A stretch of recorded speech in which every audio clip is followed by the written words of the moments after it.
Títeres del titiritero. Ratones de experimentación conductista. La manipulación reglamentada del libre albedrío. Equilibrio vital. Con Anand Mahapatra. Hola otra vez. Yo soy Víctor Avilán y esto es Equilibrio Vital. Comemos, bebemos, dormimos, pero lo que realmente nos mueve es la mente. Sutiles y fuertes hilos conectados a la mente son manipulados por desconocidos titiriteros disfrazados de comercios, medios y política. Los componentes de la sociedad están enfermos y eso nos incluye como seres humanos. Padecemos de varias enfermedades mentales y de conducta que recientemente han adquirido nombres enfrentándonos a una realidad que no podemos combatir fácilmente.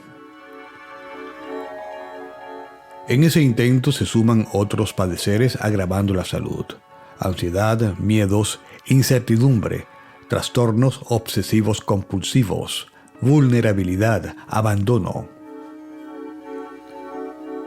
La ciencia y la tecnología han evolucionado a niveles manipuladores de la raza humana. El libre albedrío solo alcanza la creencia de poseerlo. Es un mito que alimentamos en la necesidad de creernos en libertad, de ser los dueños de nuestros actos y formas de vivirlas. Pues no es así. La manipulación y el control han evolucionado a la par de los logros de la sociedad a través de sus múltiples herramientas englobadas en cultura, ciencia, tecnología, etc.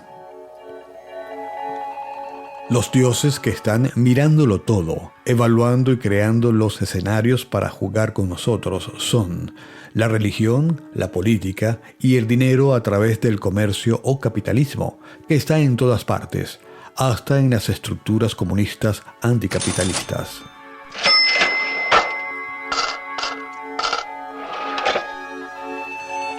Las diferentes religiones a lo largo de la historia de la humanidad han utilizado la psicología del temor, premio y castigo para arriar como pastores a las ovejas humanas, reglamentando sus actos, pensamientos y creencias, limitando su capacidad de discernimiento para controlar y manipular.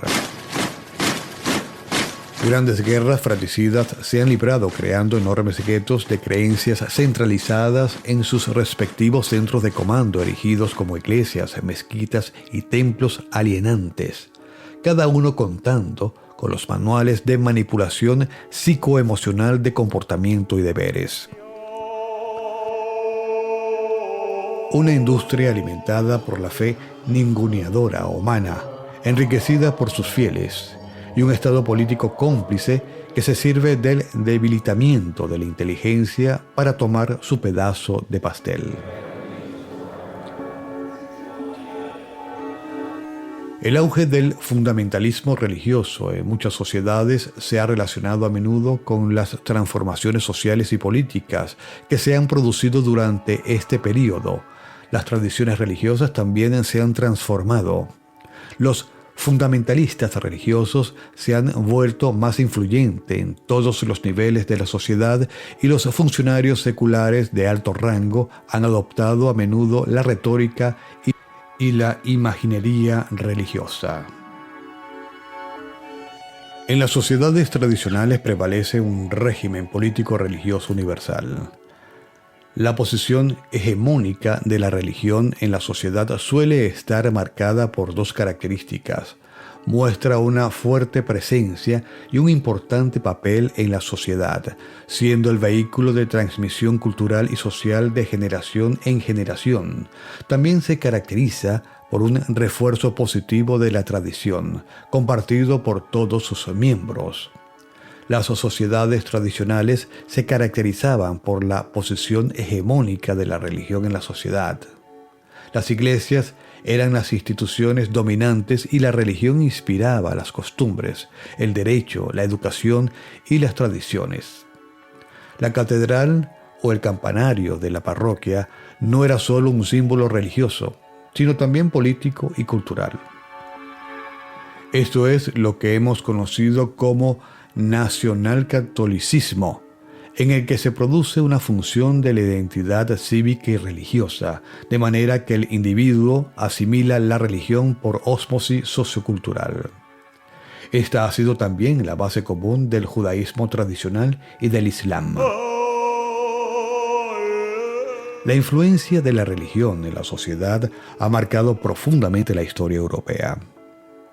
Esta influencia es inherente al desarrollo sociocultural de los europeos, así como sus mentalidades y tradiciones individuales.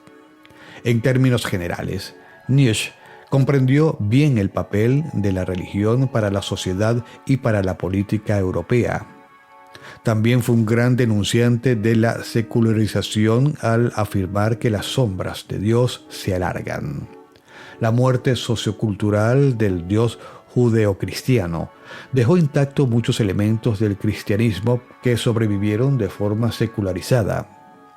Después de 2000 años de historia cristiana en Europa, es imposible sustraerse al efecto de la religión que sigue latente en instancias ideológicas cercanas a la religión como la ética, los valores socioculturales y la comprensión del hombre, el sentido de la vida y la visión del mundo, según ellos.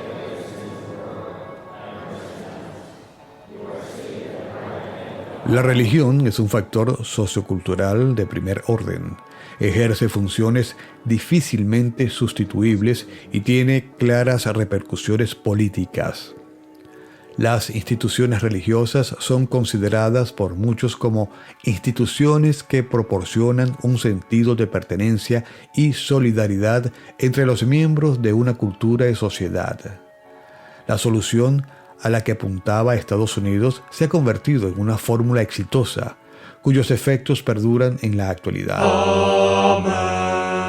Hay que entenderla en el contexto de la emigración que dio origen al mito americano, cuyos orígenes simbólicos se remontan a los calvinistas, que buscaron la libertad huyendo del absolutismo anglicano de Inglaterra.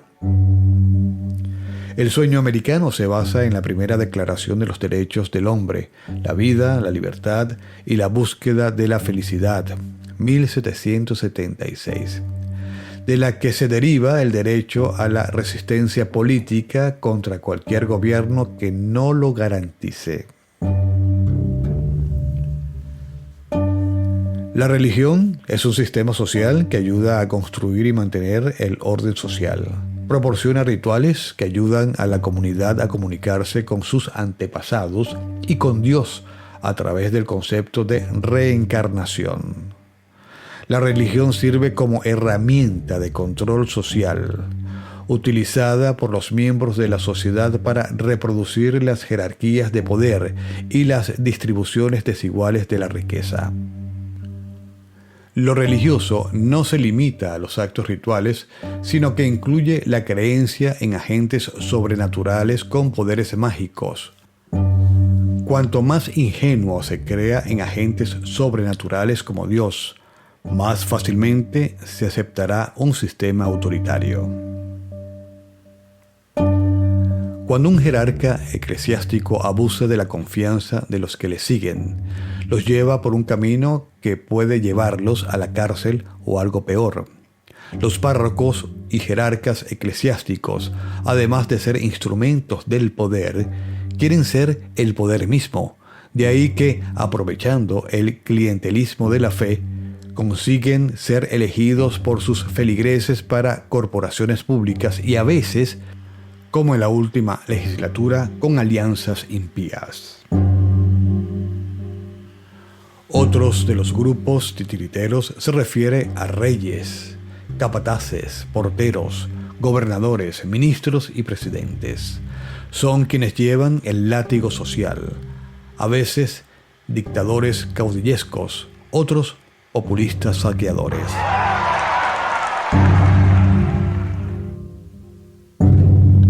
Novelas, crónicas, cuentos, películas y teatro. El mundo del entretenimiento y la cultura se ha convertido en escenarios preventivos y de denuncia de la manipulación de los poderes políticos en sus diferentes títulos caudillistas, disfrazados a veces de sistemas democráticos de libertad o socialismo de justicia social. Cuando los soñadores dominantes de la democracia son más poderosos que sus guardianes, se hace necesario transformar el sistema en un régimen totalitario. Orwell. Si los guardianes dormidos de la democracia no son capaces de mantener su territorio a salvo, tendrán que transformarse en un régimen autoritario. Robespierre. Estos pensadores del pasado ya lo anunciaban. Vivimos tiempos convulsos en los que el exceso de información manipulada nos desinforma. Las cortinas de humo y los hilos que se mueven a conveniencia de una élite minorista redirigen nuestros pensamientos alienados.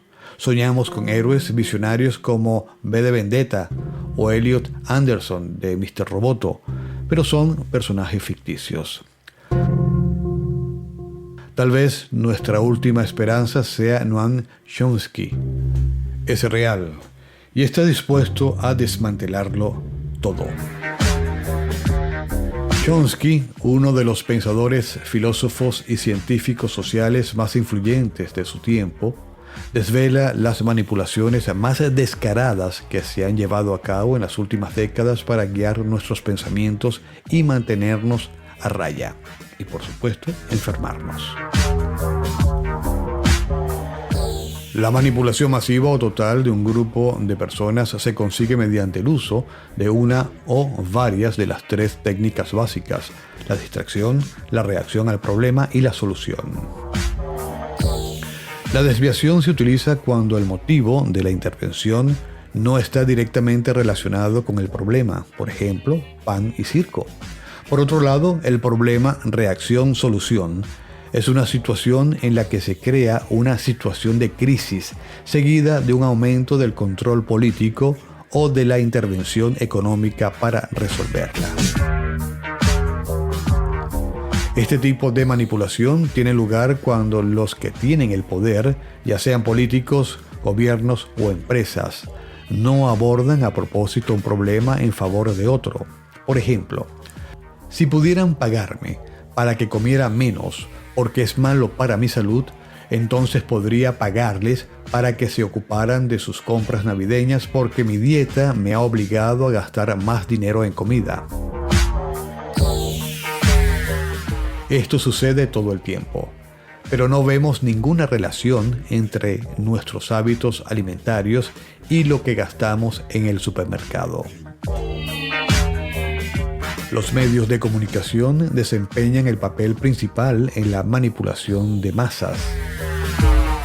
Se trata de lo que preferimos y lo que es más importante para nosotros que los temas sociales y las protestas. Pero no importa si no sabemos nada mejor. La manipulación de masas es el intento de controlar a las personas mediante la publicidad, la propaganda y otras técnicas. Puede que no nos demos cuenta, pero estamos siendo constantemente manipulados por las corporaciones, por nuestro propio gobierno. Utilizando la gradualidad, las subidas de impuestos o la reducción de los derechos laborales, se hacen poco a poco para que sean imperceptibles, para que cuando caigamos en cuenta ya sea tarde. Influenciando el diferir, que consiste en tomar decisiones perjudiciales en el momento prometiendo que reportarán beneficios en el futuro, beneficios que nunca llegarán, para cuando ya estemos acostumbrados y no rechacemos la nueva y perjudicial situación generada. Infantilizar al público a través de la televisión, la publicidad o las campañas electorales, donde se tiende a tratar al público de manera infantil y paternalista, con el objetivo de anular su pensamiento crítico y funcional.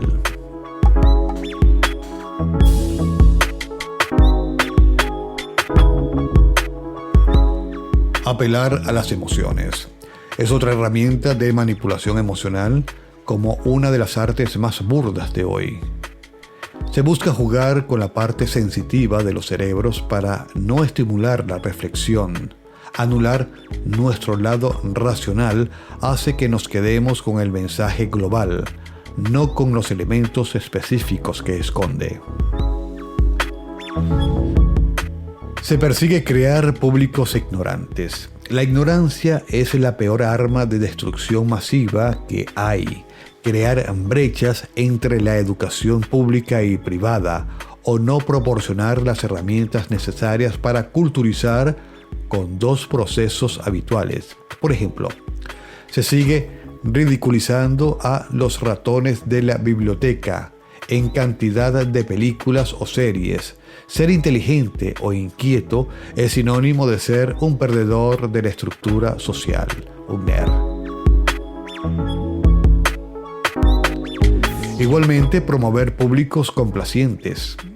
Los medios, las redes, la radio o la televisión promueven estilos de vida superficiales haciéndonos creer que es lo que está de moda, que es a lo que debemos aspirar, matando de esa manera dos pájaros de un tiro. Por un lado, crean un dócil rebaño y por el otro, una sociedad de consumo que va a mantener la maquinaria capitalista siempre en marcha. Se suma a esta estrategia de manipulación de la sociedad el refuerzo de la autoculpabilidad. Consiste en hacer creer a las personas que solo ellas son culpables de sus problemas, que es otra jugada maestra. Si nos hacen creer que nuestro entorno es idílico, un fallo en nuestra economía personal o un fracaso laboral es solo culpa nuestra. Nuestra crisis son nuestras por haber vivido por encima de nuestras posibilidades. No lo olvidemos. De esta manera se logra el conocimiento minucioso del ser humano. La ciencia y la psicología han recopilado una ingente cantidad de información sobre el comportamiento del ser humano, pero esa información privilegiada solo la usan unos pocos en beneficio propio, porque solo unos pocos tienen acceso a ella. Otro ejemplo claro de que la ignorancia del pueblo favorece a las acciones de los que están en el poder. Así como la religión ha generado toda una industria y filosofía iconográfica dándole permanencia e imagen a los dioses salvadores castigadores, la industria del entretenimiento ha hecho otro tanto generando a través de los pseudos inocentes cuentos de aventuras la esperanza de la fantasía con héroes.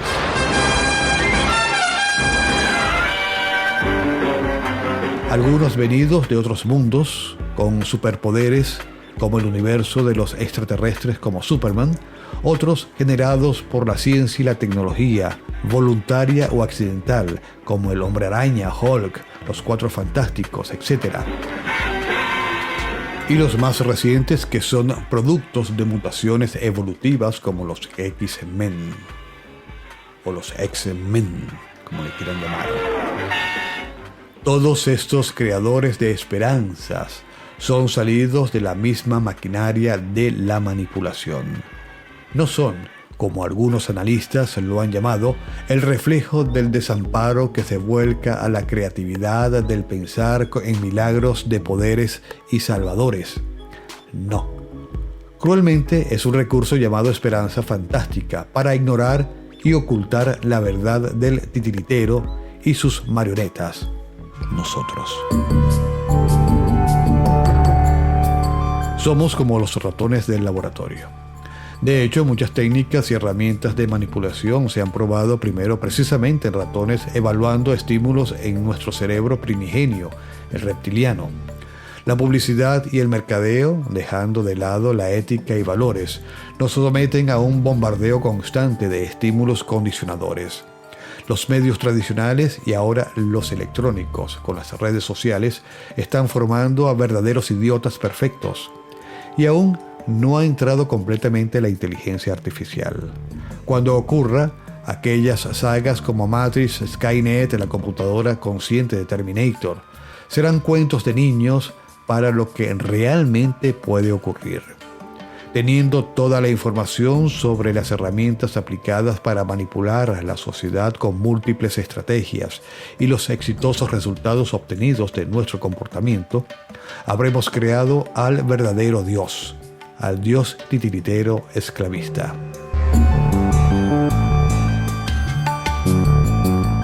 Volvamos al presente con una muestra del exitoso recurso llamado efecto Gruen.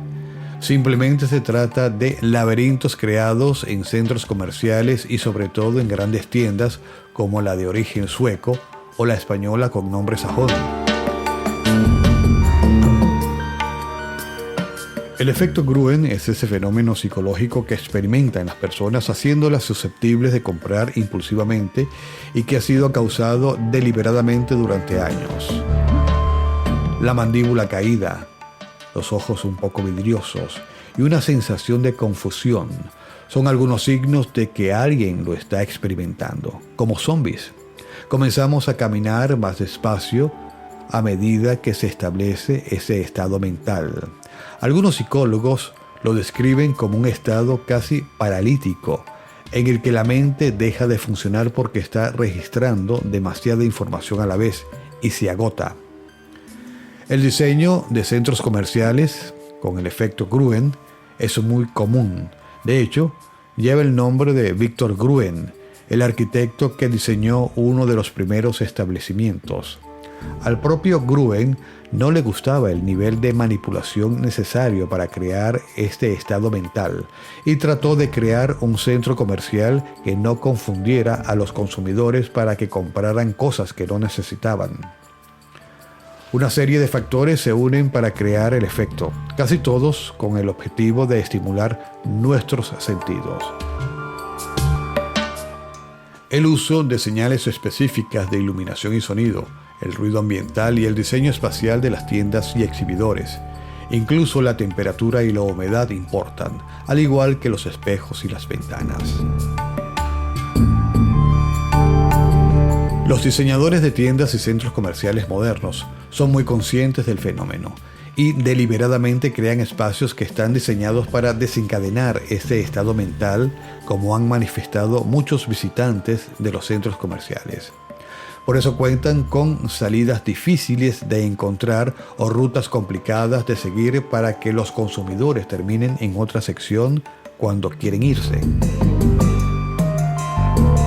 Un laberinto sin salida. Alan Penn, profesor de computación arquitectónica y urbanística de la Universidad College London, realizó un estudio sobre la famosa tienda sueca después de describir su primera estancia en la tienda como estar perdido en la jungla. Había ido a la tienda a comprar un colchón para una cama. Después de unas horas, se fue con un colchón y muchas otras cosas que no había planeado comprar. Tal y como comentaba en su investigación, la forma en que se organiza una tienda afecta la forma en que se genera la compra. Por eso decidió estudiar la forma en que las personas interactúan con el espacio observando modelos en realidad virtual para aprender cómo el entorno afecta el comportamiento. Y esto explicaba no solo cómo las personas se pierden en las tiendas, sino también por qué ellas eligen hacerlo así. No quieren que recorras la tienda de manera eficiente, explicaba. Hay 3 áreas básicas en una tienda de ármelo usted mismo: la sala de exposición, de compra y el almacén. Según su investigación, en la sala de exposición, el primer objetivo es desorientar a un cliente para que tenga que someterse a la tienda. Te atrapan al perderte. No puedes irte hasta haber recorrido todo el lugar, momento en el que ya has llenado tu cesta de cosas innecesarias. Y las compras impulsivas son importantes para los minoristas. El 60% de las compras no son cosas que la gente tenga en su lista de compras.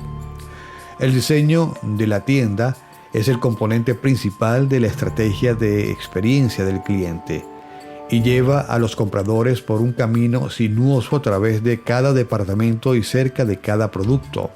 Para desorientar aún más a los compradores, el camino oscila constantemente hacia la izquierda y hacia la derecha, y no hay ventana a través de las cuales se pueda sentir la dirección o el tiempo.